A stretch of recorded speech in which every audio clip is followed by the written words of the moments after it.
The sky over New Haven turned dark at noon.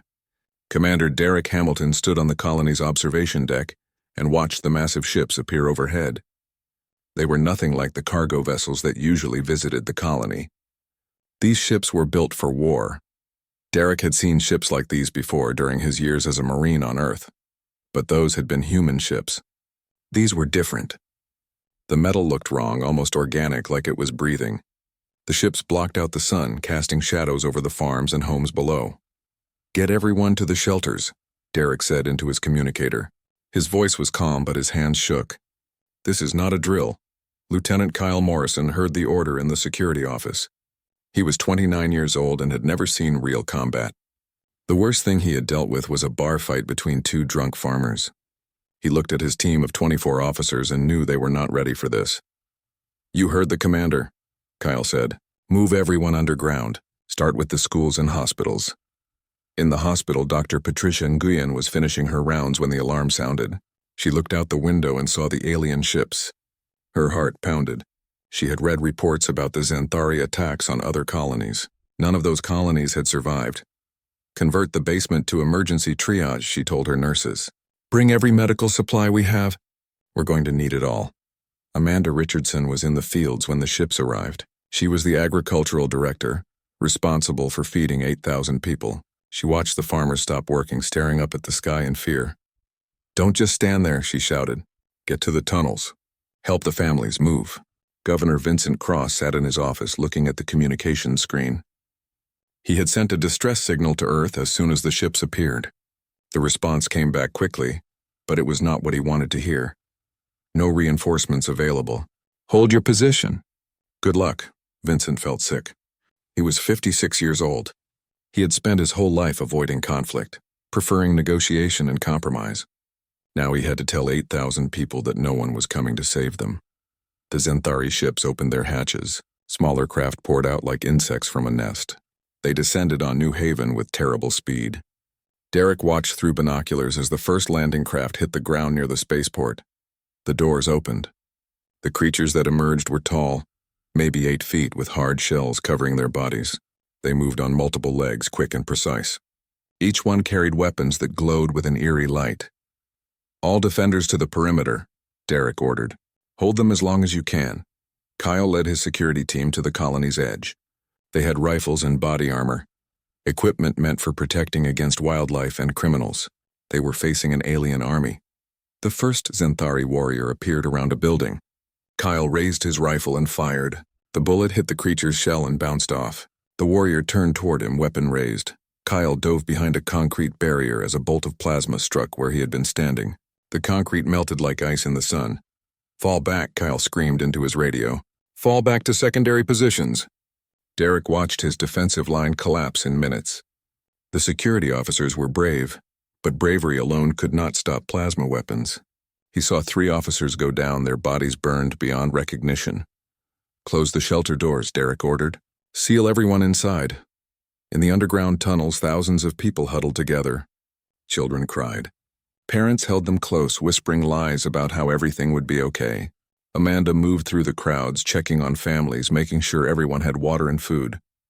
Dr. Nguyen set up her medical station in the hospital basement.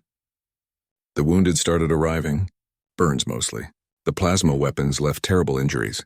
She worked as fast as she could, but there were too many and not enough supplies. A young security officer was brought in, unconscious and badly burned. Dr. Nguyen recognized him. She had treated him for a broken arm 2 months ago. He had joked with her, saying he was too clumsy to be a cop. Now half his body was charred black. She did what she could to stabilize him, then moved to the next patient. There was no time for grief. Above ground, the Xanthari moved through the colony like they owned it. They burned buildings that got in their way. They killed anyone they found outside the shelters. Derek watched from his hiding spot as a warrior walked past, its multiple eyes scanning for targets. A broadcast came through on all frequencies. The voice was translated by computer, but the words were clear. "Humans of New Haven, this is War Prime Zethrak of the Xanthari Dominion. You have 12 hours to surrender. Open your shelters and submit to our authority. You will serve the Dominion as workers and soldiers. Refuse and we will burn every tunnel until nothing remains but ash. You have no hope of rescue. You have no hope of victory. Submit or die. The broadcast ended. In the shelters, people looked at each other with fear. Some wanted to surrender. Others wanted to fight. Most were too terrified to decide. Governor Cross called an emergency meeting with Derek, Dr. Nguyen, Amanda, and Kyle. They gathered in a small room deep underground. What are our options? Vincent asked. Derek was honest. We have 47 people who can still fight. We have ammunition for maybe 2 hours of combat. They have thousands of warriors. Then we should surrender, Vincent said. Save as many lives as we can. They won't let anyone live, Amanda said quietly. I've read the reports from the other colonies. The Zenthari don't take prisoners. They take slaves. Our children will grow up in chains if they grow up at all. Kyle spoke up. My sister Jennifer is down here with her students. 30 kids between 6 and 12 years old. If we surrender, what happens to them? No one answered. They all knew. Dr. Nguyen broke the silence. How long can we survive in the tunnels? If we ration carefully, maybe a week, Amanda said. But they'll find us before then. The tunnels aren't designed to hide from an army. Derek stood up. Then we fight. We make them pay for every meter they take. We buy time for our people to live a little longer. Maybe a miracle happens. Maybe Earth changes its mind. But we don't surrender. Not while we can still hold a weapon. Vincent looked at Derek with sad eyes. You're asking people to die for nothing. I'm asking people to die with dignity, Derek replied. There's a difference. The vote was taken. 4-1, they decided to fight. Derek made his rounds through the tunnels, stopping to talk to each defender. They were farmers, teachers, engineers. None of them were soldiers, but all of them had volunteered. He looked at their faces and saw fear, but also determination. I won't lie to you, Derek told them. We probably won't survive this. But our families are behind us. Our children are behind us. Every minute we hold is another minute they get to breathe free air. That's worth something. That's worth everything. In the shelter, Amanda read stories to a group of terrified children. Her voice was steady, but her hands trembled as she turned the pages. The children listened, grateful for the distraction from the muffled sounds of battle above. Dr. Nguyen moved from patient to patient, doing what she could with limited supplies. She had already lost 12 people. Their bodies were laid in a side tunnel covered with sheets. More wounded kept arriving. Kyle checked his rifle for the 10th time. He had 19 bullets left. He had already used more than half his ammunition. His hands were steady now. The fear had been replaced by something else. Not courage exactly. More like acceptance. The 12 hours passed slowly. Derek stood at the entrance to the deepest tunnel, watching the clock. When the deadline arrived, nothing happened immediately. Then the ground shook. The Zenthari were using heavy weapons to break through the surface defenses. Explosions echoed through the tunnels. Dust fell from the ceiling. Children screamed. They're coming, someone said. Derek gripped his rifle. Around him, 46 other defenders took their positions. This was it, the last stand. But then something impossible happened. A new sound cut through the explosions. It was different from the Zenthari weapons, sharper, cleaner. The sound of human technology. Kyle looked at his scanner. A new signal had appeared. It was strong, impossibly strong. It had a signature he recognized from his training. Earth military. That's not possible, Kyle whispered. They're 3 weeks away. The ground shook again, but this time from impacts in orbit. The Zenthari ships above were being hit by something. Derek's communicator crackled to life. A human voice came through, strong and clear. New Haven Colony, this is Colonel Trevor Jackson of the 7th Marine Expeditionary Force. We have visual on your position. Hold on, we're coming down. In the shelter, people stopped crying. They looked at each other, not daring to hope. Amanda stopped reading. The children looked up at her. What was that? One of them asked. Amanda smiled, tears running down her face. That was the cavalry. Above ground, the sky tore open. Ships appeared, massive and powerful. They were human ships bearing the markings of Earth's military. From the ships came hundreds of pods falling like meteors toward the surface. The Zenthari warriors stopped their advance, looking up at the sky. They had not expected this. No one had expected this. Derek climbed to a position where he could see outside. The pods were hitting the ground in a perfect circle around the colony. Each impact sent a shockwave across the ground. The battle ended at dawn. Derek stood in what was left of the colony square, watching Marines move through the rubble. Their armor was scored and burned, but they moved with the same precision they had shown during the fight. Colonel Trevor Jackson removed his helmet as he approached. He was a big man even without the armor. His face was lined and scarred, the face of someone who had seen too many battles. But his eyes were kind. "Commander Hamilton," Jackson said, offering his hand. "I'm sorry we couldn't get here sooner." Derek shook the hand, still not quite believing any of this was real. "How did you get here at all?" "Earth said there were no reinforcements available." Jackson's expression hardened. "Earth said a lot of things. We didn't listen." More Marines were arriving now, helping civilians emerge from the shelters. Derek watched as a huge armored figure knelt down to help a small child step over debris. The Marine was gentle, careful not to frighten the girl. Amanda came up from the tunnels, blinking in the sunlight. She looked at the Marines, then at the destroyed Zenthari forces scattered across the ground. Her face was pale. "How many did we lose?" she asked Derek quietly. 23 colonists dead, 41 wounded. It could have been everyone. Amanda looked at the Marines again. "Who are they?" "Angels," Derek said simply. "They're angels." In space above New Haven, the battle had been just as decisive. Admiral Catherine Wells stood on the bridge of the UESS Valkyrie, looking at the debris field that had once been a Zenthari fleet. Her ship's weapons had made short work of the enemy cruisers. "Scan for survivors," she ordered. "I want every Zenthari ship accounted for." Captain Elena Foster, the ship's chief engineer, approached with a tablet. Her face was grim. "Admiral, we need to talk about the jump drive." Wells nodded. She had known this conversation was coming. "How bad?" "The reactor cores are burnt out. The drive itself is structurally damaged. We used 3 years of fuel in 15 seconds. The Valkyrie won't be jumping anywhere for at least 8 months, and that's if we had a full shipyard. Which we don't." Wells had expected this, but hearing it still hurt. "What about the rest of the battle group?" "Same story across the board. Every ship that jumped with us is stranded. We can still fly on conventional engines, but getting back to Earth will take 14 months. Wells looked out at the planet below. 8,000 people down there who had been hours from death. She made her decision. "Then I guess we're staying for a while," she said. "Set up a meeting with Colonel Jackson and the colony leadership. They need to know what we did to get here." The meeting took place in what was left of the colony's administration building. Governor Cross, Derek, Amanda, Dr. Nguyen, and Kyle sat on one side of a damaged table. Admiral Wells, Colonel Jackson, and Major Lisa Hartman sat on the other.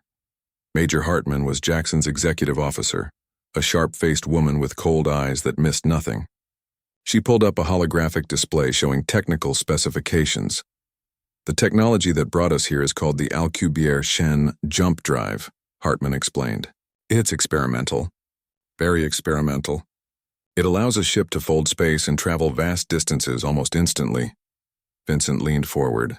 "Then you can go back for more help. Bring supplies, reinforcements?" Admiral Wells shook her head. "It doesn't work like that.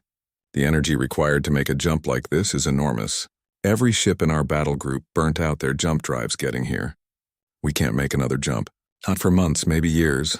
The room went silent. Dr. Nguyen spoke first. "You knew this would happen. You knew you'd be trapped here." "Yes," Wells said simply. "Why?" Amanda asked. "Why would you sacrifice your ships for a colony you've never even heard of?" Colonel Jackson answered. "Because you're human. Because you called for help. Because it was the right thing to do." Kyle's voice was rough. "Earth Command denied the mission, didn't they?" Wells met his eyes. "Yes, they said the risk was too high. The technology too valuable. They ordered us to stand down." "So you disobeyed," Derek said. "Every person in this fleet volunteered," Wells said. "We had 40 minutes to decide. Jump now and save your colony, or follow orders and arrive 3 weeks later to bury the dead." It wasn't a hard choice. Major Hartman continued the briefing. "There's more you need to know. 6 crew members died during the jump. The radiation exposure was too much for them. And when we get back to Earth, everyone involved will face court-martial. Admiral Wells, Colonel Jackson, all the officers, probably dishonorable discharge for everyone else." Dr. Nguyen stood up abruptly. "You gave up everything. Your careers, your ships. Some of you gave your lives. For us. For people who needed help," Wells corrected gently. "That's what we do." Vincent looked like he might cry. "How can we ever repay this?" "By surviving," Jackson said. "By rebuilding. By living good lives. That's payment enough." Captain Gregory Stone entered the room, his armor now removed. He was younger than Derek had expected, maybe 33, with an easy smile that seemed out of place after everything they had seen. "Colonel, we've got a problem," Stone said. Jackson turned. "What kind of problem?" "Our tech people pulled data from the Zenthari ships before they went completely dead. The enemy commander transmitted a full report before we took him down. The Zenthari Dominion knows we're here. They know about our jump technology, and they know we're stuck." The temperature in the room seemed to drop. "They'll come back," Amanda whispered. "Yes," Major Hartman said, "and next time they'll bring everything they have." Technical Officer Brandon Chen came in next, carrying a tablet. He looked exhausted. "I've finished translating the Zenthari transmissions. We have 4 months, maybe less. They're assembling a fleet to take this sector." "How big a fleet?" Jackson asked. Brandon's voice shook slightly. 40 ships. Maybe more. 50,000 ground troops. They want our technology and they want revenge." Vincent stood up. "Then we evacuate. You put everyone on your ships and we run." "Run where?" Wells asked. "The nearest human colony is 6 months away at conventional speed. We'd never make it. And we don't have enough life support to carry 8,000 civilians plus our crew." "Then what do we do?" Vincent demanded. Derek stood up. "We fight. We have 4 months. We use them." Colonel Jackson nodded. "Commander Hamilton is right. We turn this colony into a fortress. We train every able-bodied person to fight. We use every resource, every advantage. And when they come, we make them bleed for every meter." "Can we win?" Amanda asked. Jackson was honest. "I don't know, but we've got 3,000 Marines, 12 warships, and a colony full of people who've already proven they won't quit. That's something." The meeting ended with a plan. Major Hartman would coordinate with Derek to design defensive systems. Captain Stone would begin training civilian volunteers. Dr. Ngoyan would set up medical facilities. Amanda would manage resources and food production. Everyone had a role. As people filed out, Kyle approached Colonel Jackson. "Colonel, I need to ask you something." Jackson waited. "Why did your crew follow you? They knew they'd lose everything. They knew some of them would die. Why did they do it?" Jackson thought for a moment. "Because some things matter more than career or safety. Because when someone calls for help, you answer. Because that's what separates us from the Zenthari." He put a hand on Kyle's shoulder. "You stood your ground with 47 people against an army. You know why they did it already. Same reason my Marines came here. Same reason you'll fight again when the Zenthari return. Because it's right." That night, Admiral Wells stood in the Valkyrie's observation deck looking down at New Haven. The colony was dark except for a few emergency lights. Fires still burned in some places, but people were alive down there. People who would have died without her decision. Captain Foster joined her. "Do you regret it?" "The jump?" Wells shook her head. "Not for a second. Those 6 crew members who died, they knew the risks. They volunteered anyway. That means something." "Earth won't see it that way," Foster said. "Earth isn't here," Wells replied. "We are, and we're going to make sure those people down there survive to tell this story." In the colony below, Derek walked through the temporary shelters. People were setting up beds, distributing food, trying to find some comfort after the terror of the last day. He saw families reuniting, children sleeping in their parents' arms. Amanda found him there. "You should rest, can't. Too much to do. We have 4 months to prepare for a war we probably can't win." "But we're still alive," Amanda said. "Yesterday we were waiting to die. Today we have a chance. That's because of them." She nodded toward a group of Marines helping clear rubble. Derek watched a Marine gently lift a heavy beam off a collapsed building, revealing a family photo underneath. The Marine carefully picked up the photo and set it aside. Preserved. They gave up everything for people they never met. Derek said quietly, "How do we honor that?" "By not wasting the gift they gave us," Amanda replied. "By fighting with everything we have. By making sure their sacrifice meant something." Derek nodded. She was right. The Marines had bought them time with their careers, their ships, and 6 lives. Now it was up to the colonists to make that time count. Across the colony in a dozen different places, the same realization was settling in. Marines and colonists working together, sharing food, sharing stories. The barriers between military and civilian were already starting to blur. Month 1 began with chaos and ended with purpose. The morning after the invasion, Derek stood with Major Hartman on the highest point of the colony, looking at the damaged buildings and scarred ground. We need to rebuild everything, Hartman said, pulling up blueprints on her tablet. But not the way it was. This time we build for war. Derek pointed to the residential sectors. Those are family homes, schools. You want to turn them into bunkers? I want them to be both, Hartman replied. Your people need somewhere to live, but they also need somewhere to survive. We can do both if we're smart. Captain Raymond Tucker, the Marines' lead engineer, joined them. He was a quiet man with careful eyes. I've surveyed the tunnels. Good foundation. We can expand them, add reinforcement, create a network that connects every major building. How long? Derek asked. If we work 18-hour days with every available person, 2 months. Maybe less if your colonists are as tough as they looked during the invasion. They are, Derek said. Let's get started. The transformation began immediately. Sergeant Bradford led mixed teams of Marines and colonists. Among the civilians was Marcus Lee, who had built skyscrapers on Earth before coming to farm on New Haven. His experience proved invaluable. You want load-bearing walls here and here, Marcus explained to a group of Marines, sketching on a wall. Then we reinforce with the composite plating from your drop pods. The structure will hold even under heavy fire. Bradford looked at his plans and smiled. You've done this before. Not exactly, Marcus said. But a building is a building. Whether it's to reach the sky or keep death out, the principles are the same. Across the colony, similar collaborations were happening. Marines brought technical knowledge. Colonists brought practical experience and an understanding of their own home. Together, they created something neither group could have managed alone. Amanda faced her own challenges. The colony's 3 industrial fabricators had been designed to produce farming equipment, not weapons. She stood with Claire Davidson, a materials engineer trying to solve an impossible problem.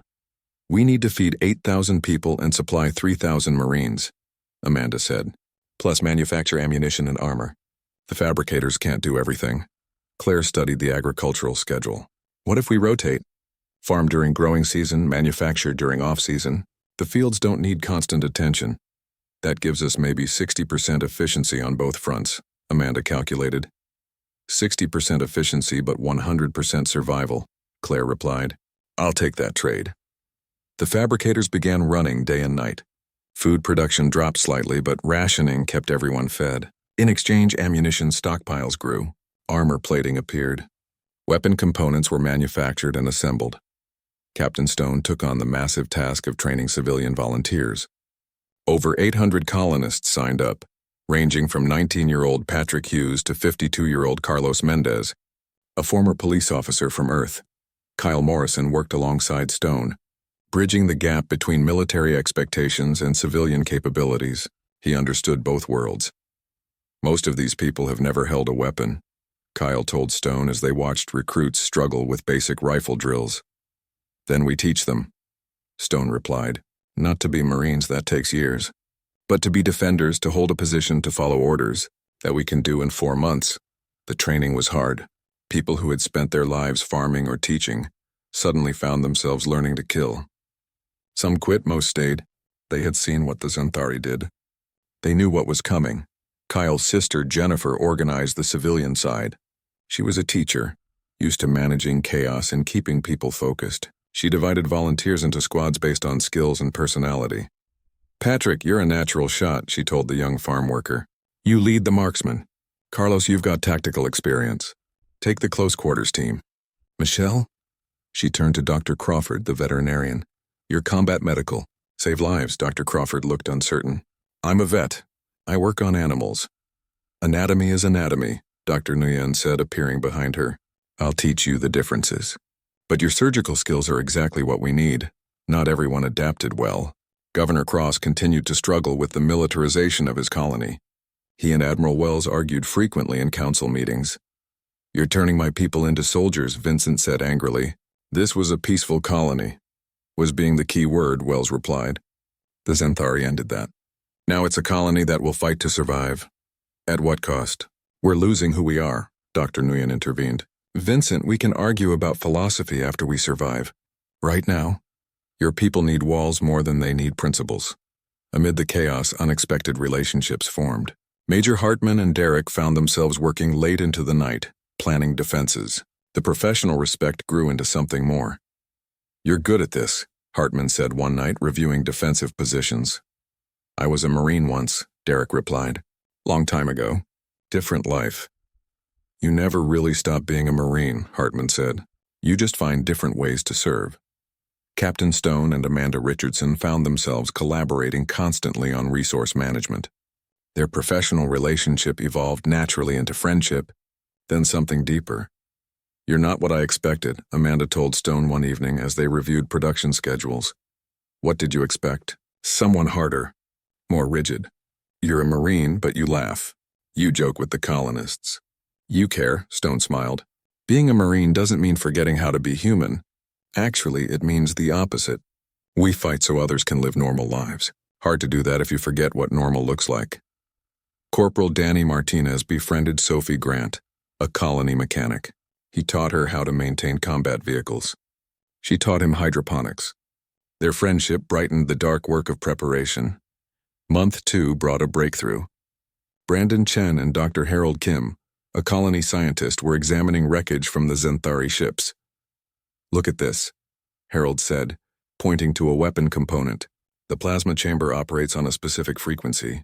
If we could adapt it to our railguns, Brandon's eyes widened, we'd get the penetrating power of plasma with the range and accuracy of railguns. Hybrid weapons. They brought their findings to Captain Foster. The chief engineer assembled a team of military and civilian scientists. Within 3 weeks, they had a working prototype.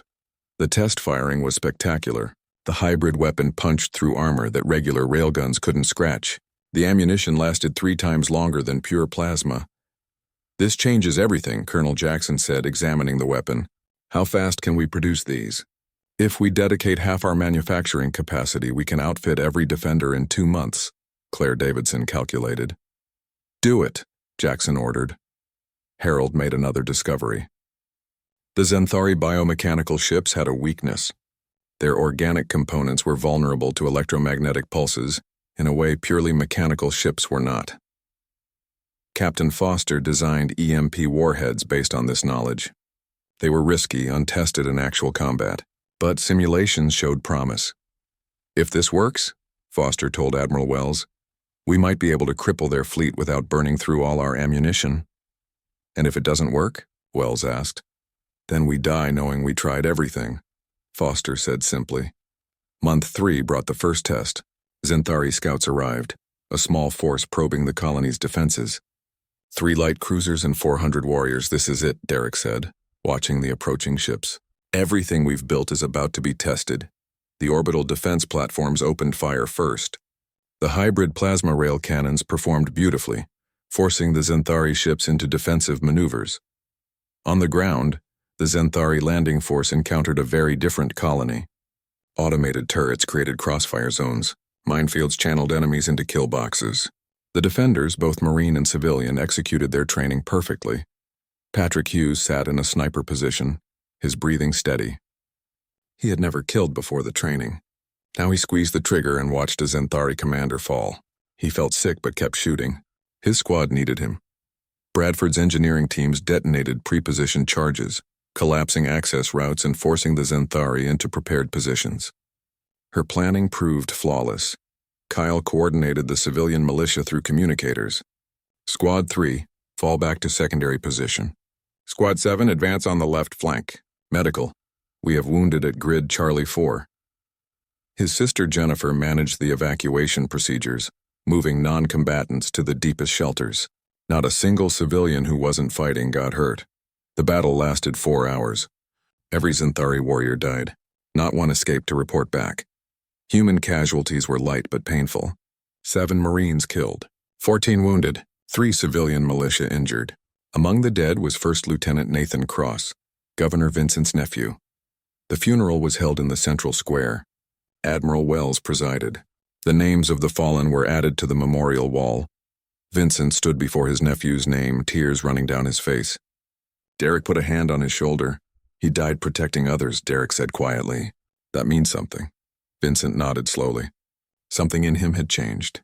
He turned to address the crowd. We didn't ask for this war, Vincent said, his voice strong despite his.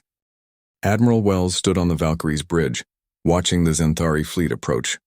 43 ships, their biomechanical hulls glistening in the planet's sun. She had seen many battles in her career. None like this. All ships, all personnel, she broadcast across the fleet.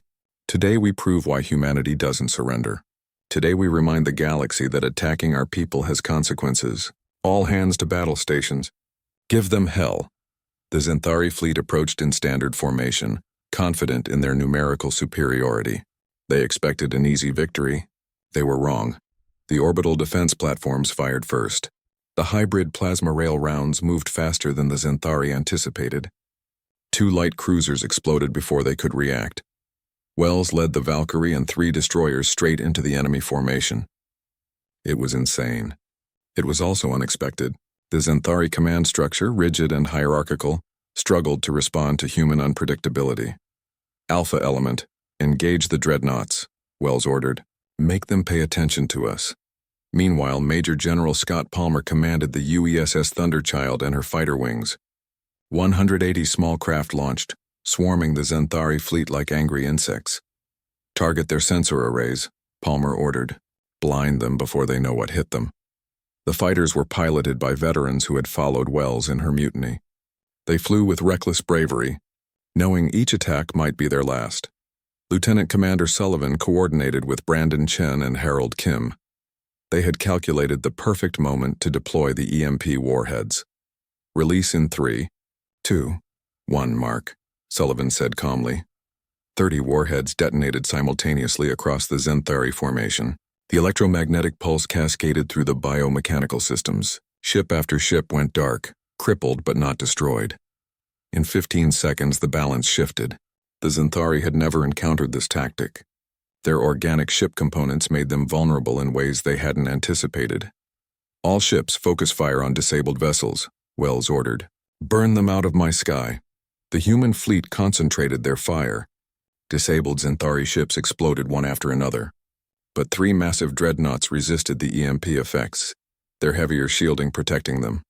The lead dreadnought focused all weapons on the Valkyrie. The first volley collapsed her shields, hull breaches on multiple decks. The second volley killed 53 crew members. Captain Foster struggled to maintain power. Admiral, we're down to 40%. Main cannon is still functional, but it'll drain everything we have left. Wells looked at the dreadnought bearing down on them. She could retreat, save her ship. But that would leave New Haven exposed. Full forward, she ordered. Charge the main cannon, 1 shot. Make it count. The Valkyrie, burning and braking, charged straight at the dreadnought. Every remaining weapon fired. The main cannon charged, drawing power from life support, from engines, from everything. Fire, Wells said. The beam punched through the dreadnought's shields and straight through its command center. The massive ship broke in half, its pieces drifting dead in space. The Valkyrie went dark, adrift, defenseless. 2 Zenthari cruisers moved in for the kill. Palmer saw what was happening. He made his decision in seconds. All crew abandoned ship, helm set ramming course. Full power, his crew protested. Palmer overrode them. That's an order. The Valkyrie saved us. Now we save her, go! The Thunderchild accelerated toward the nearest Zenthari cruiser. Most of the crew made it to escape pods. Palmer and 20 others stayed at their stations, ensuring the collision was perfect. The impact was spectacular. Both ships exploded in a fireball visible from the planet's surface. The sacrifice saved the Valkyrie and inspired the remaining fleet. On the ground, 50,000 Zenthari warriors hit New Haven in waves. They expected to overwhelm the defenses through sheer numbers. They found something very different. Colonel Jackson coordinated from the underground command center. All sectors, hold your positions. Trust the defenses. Trust each other. Major Hartman commanded the northern line. Captain Stone held the east. The western and southern sectors were led by Captain Frank Morrison and Captain Linda Hayes, officers who had proven themselves repeatedly. The battle was brutal from the first second. Sergeant Bradford's engineering teams detonated charges that collapsed tunnels and created obstacles. Her team took heavy casualties but never wavered. Every explosion was perfectly timed, channeling enemies into kill zones. Patrick Hughes lay in his sniper position, breathing steady despite the chaos. He had 17 confirmed kills when his position was spotted. Zenthari warriors swarmed toward him. He kept firing until they were 10 meters away, then grabbed his sidearm and retreated, still shooting. Corporal Martinez and his squad held a critical junction. When ammunition ran out, they fought hand to hand. Martinez killed 7 Xanthari warriors with his combat knife before reinforcements arrived. He survived with 17 wounds but refused evacuation. Position secured, he reported, blood running down his armor. Need more ammo. Stone's Alpha Company became surrounded at the eastern industrial sector. Amanda, monitoring from command, saw the danger immediately. Civilians in nearby shelters would be overrun. Stone made the hardest call of his life. All units clear the sector. I'm calling fire on my position. Negative, Amanda's voice came back. We'll find another way. No time, Stone replied. Tell Rear Admiral Liu to fire now. The orbital strike came seconds later. The industrial sector erupted in fire. When it cleared, Stone and his surviving Marines emerged from reinforced bunkers injured but alive. 30 Marines had died. 200 civilians had been saved. Amanda's voice over the comm broke with relief. You're alive. Had to be, Stone replied. You promised me dinner, remember? The civilian militia fought beyond all expectations.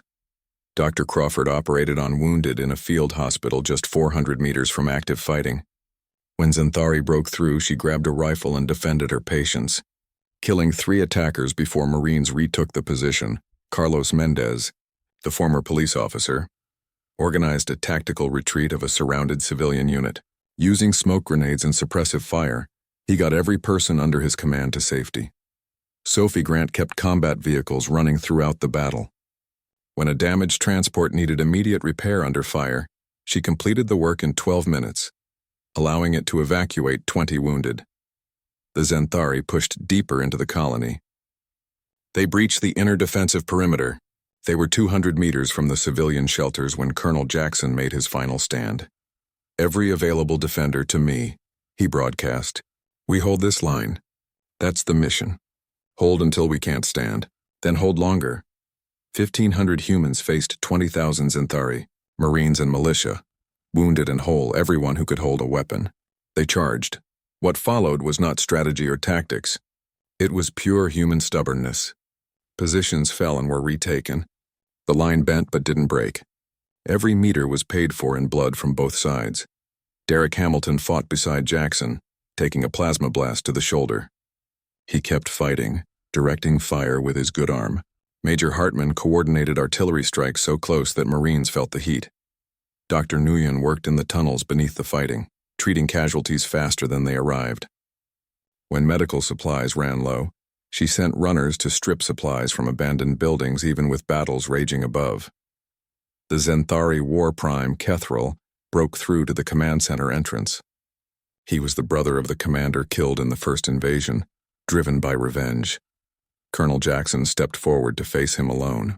Kethril was larger, stronger, armed with plasma blades. Jackson had a sidearm with 3 rounds and a combat knife. The fight was short and brutal. Jackson shot out Kethril's knee, ducked under a blade strike that should have killed him, and drove his knife through a gap in the alien's armor. As Kethril fell, Jackson delivered the final blow. That's for every person who believed nobody would come, Jackson said, bleeding from a dozen wounds. We came, and we'll be damned if we let you take what we bled for. Kethril's death broke the Xanthari command structure. Without leadership, the warriors lost coordination. What had been an organized assault became chaos. Human forces, sensing the shift, pressed forward. Every defender pushed with everything they had left. The Xanthari lines collapsed. In space, the Valkyrie's crew managed to restore auxiliary power. Admiral Wells, injured and exhausted, brought weapons back online. Target the last dreadnought, she ordered. That ship doesn't leave this system. The remaining human fleet, 7 operational ships, coordinated their final assault. Every weapon, every missile targeted the massive enemy vessel. The dreadnought's shields collapsed, its hull fractured. In a desperate final move, the dreadnought attempted to crash into New Haven's surface. Rear Admiral Christine Liu, commanding the UESS Defiant, intercepted. Her carrier positioned itself between the falling enemy and the planet. Crew abandoned ship, Liu broadcast. That's an order. Most of the crew made it to escape pods. Liu and her bridge crew stayed to ensure the collision was accurate. The dreadnought crashed into the Defiant. Both ships disintegrated in the atmosphere. 6 months after the battle, a convoy appeared at the edge of the system. The sensors picked it up early, and for a moment, everyone's heart stopped. Another attack. Brandon Chen checked the signatures twice. They're human. Earth military. A supply convoy with, looks like a diplomatic escort. Admiral Wells stood on the repaired bridge of the Valkyrie. The ship still bore scars from the battle, but it was functional again. Let them through. Time to face the music. The convoy brought supplies, repair equipment, and a team of officers sent to investigate the mutiny. But they also brought something more important. News. The lead investigator was Commander Helen Price, a stern woman with gray hair and sharp eyes. She met with Wells, Jackson, and the colony leadership in the rebuilt administration building. Admiral Wells, Colonel Jackson, Price began formally. You disobeyed direct orders. You used experimental technology without authorization. You committed mutiny. Earth High Command should court-martial you both. Wells met her eyes steadily. Yes, ma'am. We did all of that. And we'd do it again. Price's expression didn't change. The story of New Haven reached Earth 3 months ago. Every news network covered it. Every colony heard about it. Do you know what happened? Jackson shook his head. Riots, Price said. Protests outside military headquarters.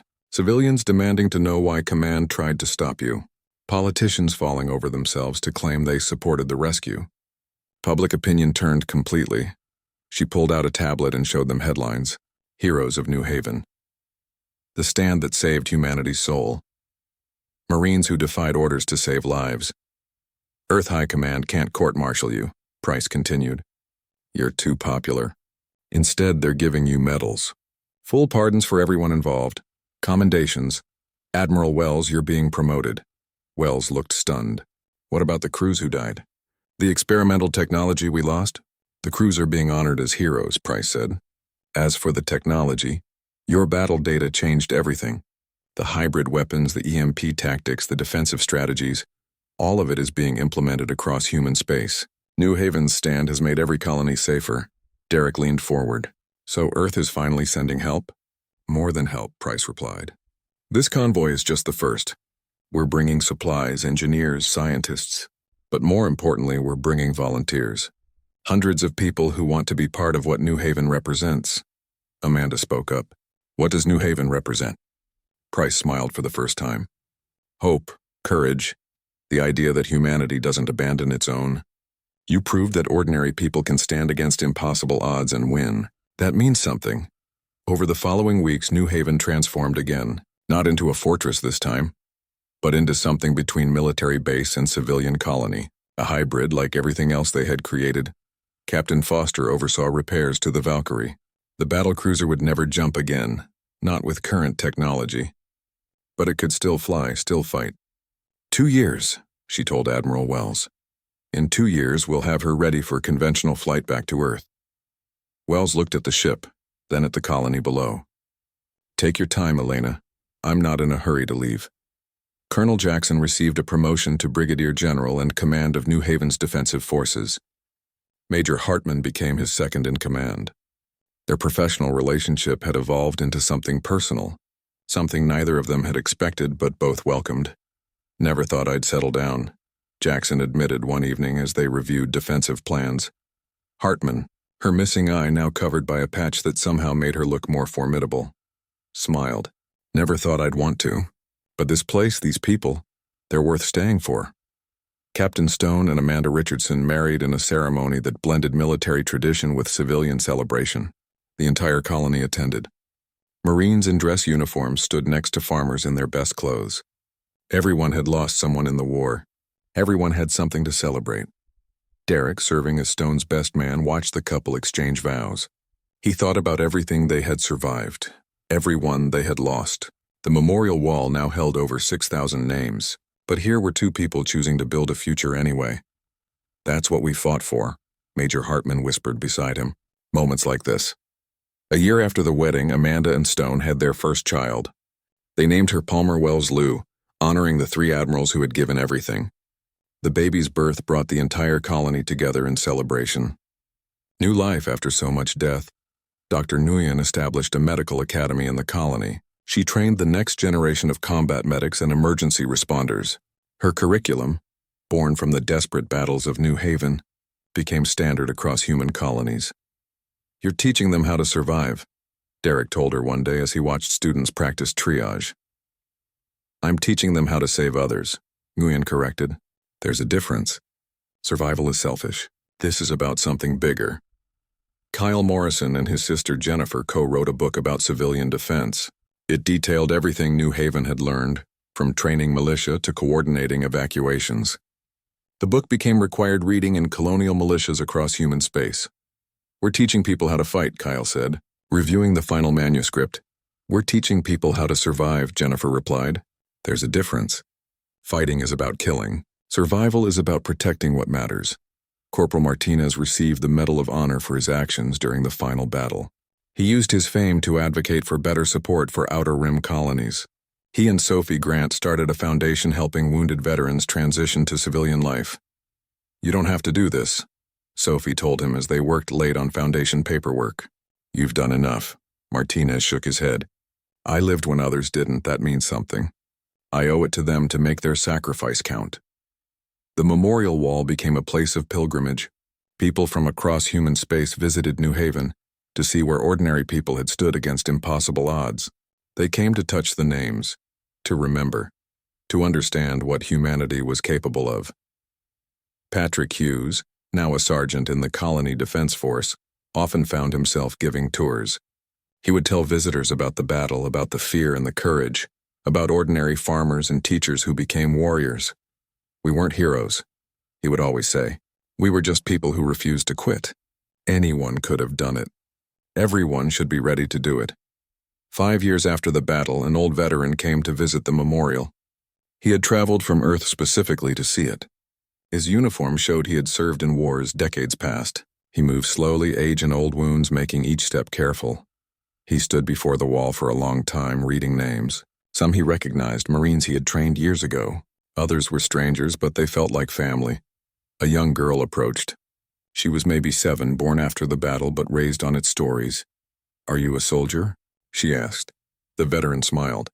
I was once. Long ago, did you fight here? No, I fought on different worlds. But this place, this is what we all fought for. People who deserve to live in peace. People worth protecting. The girl looked at the wall, at the thousands of names. My teacher says they were heroes. They were, the veteran agreed. Every single one. But you know what makes them special? They weren't trying to be heroes. They were just trying to survive, to protect their families, to do what was right. Sometimes that's what heroism is. Standing up when it matters, even when you're terrified. The girl nodded seriously, absorbing this. She pointed to a newer section of the wall, where names had been added for those who died in subsequent attacks. The Xanthari had come 3 more times over the years. Each time they were defeated. Will they ever stop coming? She asked. The veteran looked across the colony. New buildings stood where ruins had been. Shipyards were under construction. A military academy trained new defenders. Families walked safely through streets that had once run with blood. Maybe, he said. Maybe not. But here's what I know. Humans don't give up. We don't abandon our own. And as long as there are people willing to stand together, willing to fight for each other, willing to believe that hope is worth defending, we'll never lose. Not truly. The girl smiled and ran back to her family. The veteran stood a moment longer, paying his respects to the fallen, honoring the survivors, acknowledging the truth that defined humanity. Admiral Wells watched from a distance. She was older now, her hair fully gray, but her eyes still sharp. She had been offered commands on Earth multiple times. She always refused. New Haven was her home now. General Jackson joined her, walking with a slight limp from old wounds. They stood together in comfortable silence, watching the colony live. Do you regret it? Jackson asked. The jump, the mutiny, everything. Wells looked at the thriving colony, at the children playing safely, at the memorial honoring those who made it possible. Not for a second. We lost people. We gave up careers and technology. But look at what we saved. Jackson nodded. They believed no one would come. But we did, Wells finished. And we kept coming. That's the message New Haven sends. That's what makes us human. That evening, the colony held its annual remembrance ceremony. Everyone gathered in the central square. Names were read aloud, all 6,000 of them. Marines, militia, civilians, the people who had given everything.